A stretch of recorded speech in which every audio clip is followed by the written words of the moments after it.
Welcome back to your News at Noon. I am joined by Josiah Glennen. He's a behavioral health specialist, and he's here to talk about the importance of Emporia House, which helps provide housing to homeless veterans. Well, thanks so much for joining me on the show. So tell me, what exactly is Emporia House all about? So Emporia House is a homeless shelter for veterans that is operated by MHA's residential division. We seek to help place these individuals into more permanent housing solutions, and they may stay, they're targeted to stay for about 60 days apiece, but they may end up staying less than that or longer than that. It's really just contingent on their needs and suitable housing solutions. Well, speaking of needs, how do folks in need find Emporia House? So Emporia House can be found, well, all individuals that come through Emporia House's residence, they must first be admitted by the VA over to us. We have had scenarios where a homeless person on the street will come up, they'll knock on the door, they'll ask, hey, do you have an open bed?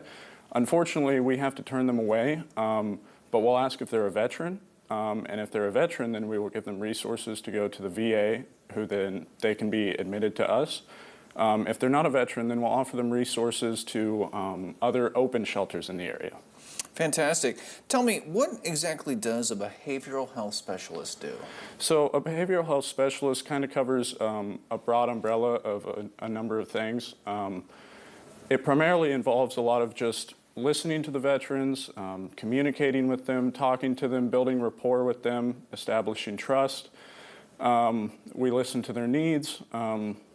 Sometimes there's disputes between roommates or something that we may have to step in and resolve, and then that also demonstrates healthy problem-solving skills to them. We also deal with a lot of running errands, picking up groceries. We deal with sanitation, security of the building. That's about it.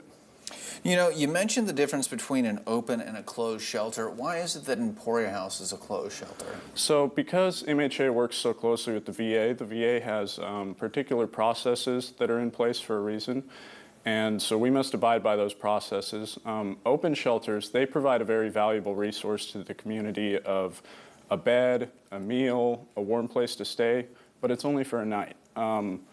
At a closed shelter such as Emporia House, we're able to offer much more personalized, individualized, and customized care for each and every person that comes through there in order to provide more sustainable and permanent housing options for them for the long-term future.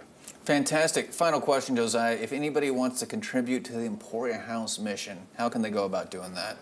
I would get in touch with either MHA or the VA and let them know that you're there looking to help out Emporia House. We also take donations. We take food donations, we take clothing donations. But yeah, those are just a couple of ways you can help out. Fantastic. Well, thank you so much for stopping by the show and letting us all know about the important work that Emporia House is doing. We'll be right back.